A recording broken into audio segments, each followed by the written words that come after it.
from mountain pose at the top of your mat, pressing through the earth, and with the same amount of emphasis lifting into the sky.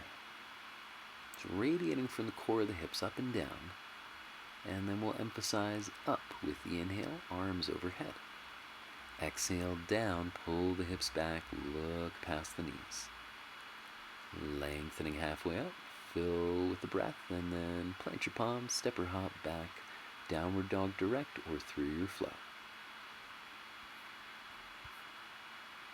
Now from this downward facing dog, we're going to transition onto our bellies as we move into a spine strengthening series.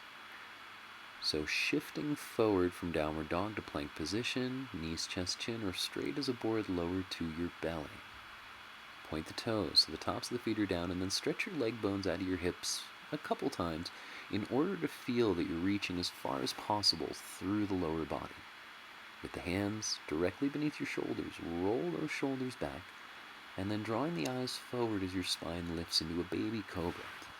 The hips remain connected to the earth here as you feel a gentle lifting of the tummy to support the contraction of the back muscles.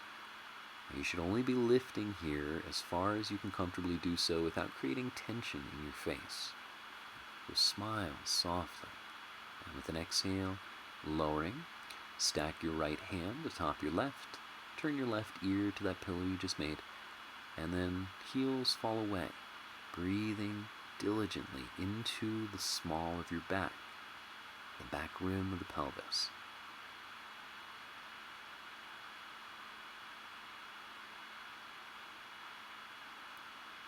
Kidneys rise and fall. Setting back up, draw the hands back behind you, interlacing your fingers as you squeeze your palms. Legs together as you rise with an inhale, the spine and the spine alone lifting as your leg bones reach back and push down. Try to soften the back of your hips. We don't want to clench the gluteal muscles here.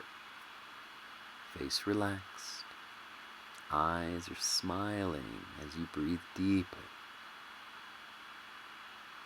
And release. Left hand stacking atop right. Right ear rests on your pillow.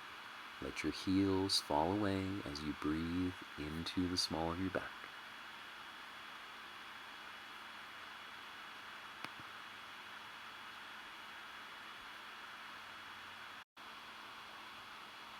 Enjoy that sense of sinking, of letting go.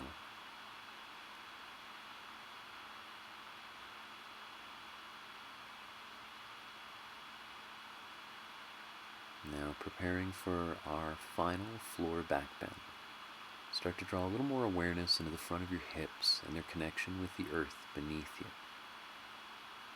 Staying planted through the front of the waist, turn your head to center.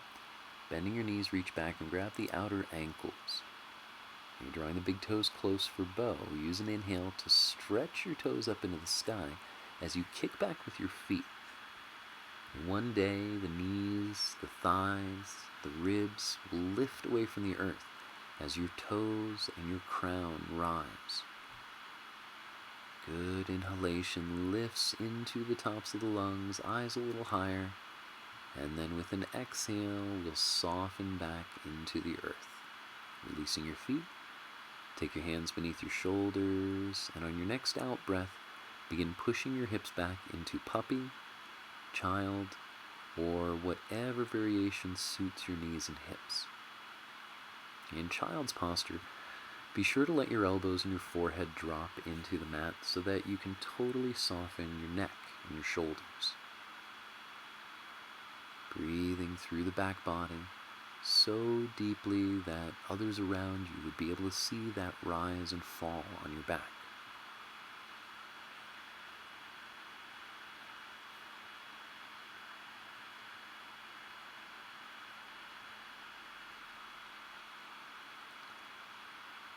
Let everything go.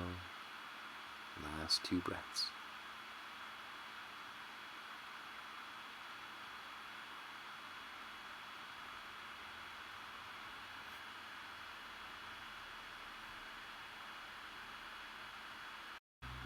rounding your spine up nice and slow to sit upon the heels, and we'll prepare for our spinal twist.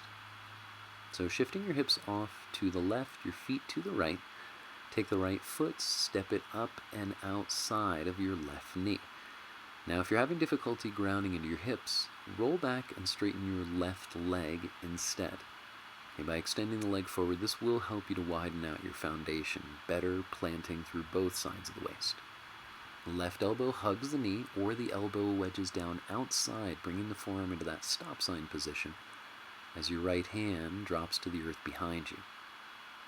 Now, more traditional, if you're looking to explore, be a little creative today, you can extend your left arm and try to catch the instep of your right foot as your right hand reaches around behind the back, grabbing for your waistband or the thigh of your left leg. Last exhale, and then as you return to center, we're going to take our hands over to the left side of our mat. Now, keeping your feet exactly where they are, lift your hips, swing all the way around left until you land on the opposite side. If you got lost, no worries. Just take left foot over top of right knee. Right leg in this case can be straightened. So finding the variation of the twist that suits you. Hug the knee, wedge the arm outside of the leg, reach out for the instep of your left foot as the right hand sweeps around the back, catching the right thigh. And then with the eyes on the horizon, breathe through your torso, creating as much space as possible through the process of inhale and exhale.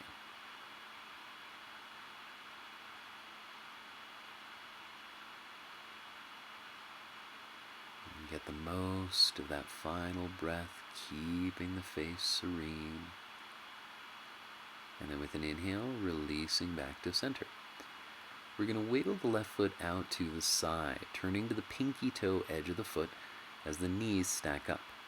Okay, this is another variation where extending the leg that's underneath, in this case the right leg, will help to accommodate your hips, or of course sitting on a block or cushions. Now as long as the knees are not complaining, you can start walking your hands forward, melting your torso over the thighs. This posture, it is a bit more permissible to round the spine as you melt, but know that eventually in time, you'll have your chin falling beyond your knee as the eyes gaze into the earth beneath you. Breathe into the front of your hip sockets as the weight of your torso succumbs to gravity.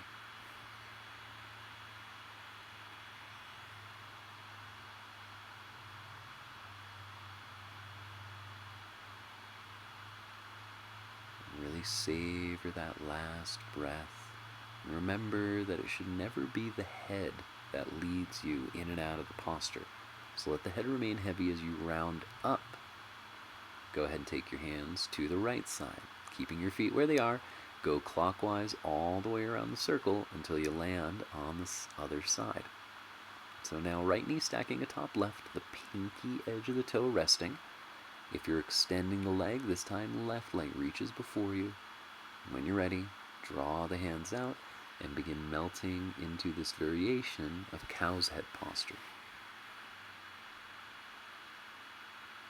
There are myriad locations that you may be experiencing the stretch or resistance. There's not really a right or a wrong. Instead, spend your time focusing on what it is that you do feel and smiling at those sensations as your breath pokes and prods and helps you to explore and understand what's happening beneath the surface.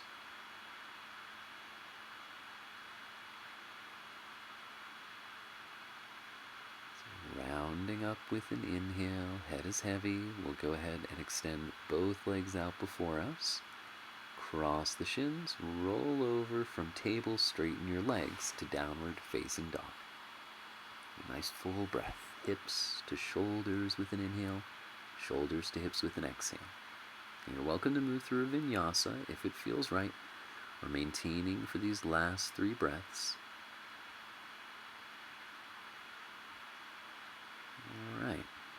moving into our next sequence. So looking forward, step or lightly hop to sit, extending your two legs out before you, and then shifting heels to right, scoot your hips left. Okay, this way, opening the right leg out to the side, we'll find ourselves in Upavista Konasana, wide-legged forward fold. So the legs should be spread anywhere from 90 to 120 degrees, and if your hips are tight, by all means bend your knees or find your blanket or block to sit upon. And keeping the arms straight, you can start to walk your hands forward slightly, and if there's space enough, lowering down onto stacked fists or stacked palms. As you breathe, send those in-breaths out through the inner thighs to knees, inner calves to big toes. The further beyond that resistance you're feeling you can send your breath and awareness, the better. With every exhale, the heart moves toward the earth before the head. This way we maintain a fairly straight spine as we go, better influencing the opening of the hips.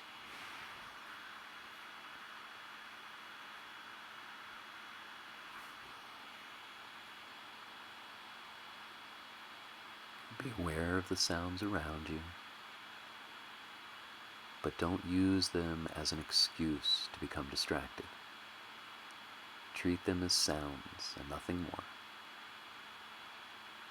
Rising with an inhale, go ahead and give your knees a bend from the inside. Bring the soles of your feet together for bound angle posture, placing a block or cushions beneath your hips if the knees are very high. If, on the other hand, your knees are at about the height of your hips or lower, you can just simply start pressing those heels together as we fold forward. Eyes gazing toward the earth behind your toes as your elbows and your shoulders reach back against the spine and then down into your tailbone. Feeling the effect of the counter pose, the perfect balance between wide-legged forward fold and bound angle. Last few breaths. Opening the groins.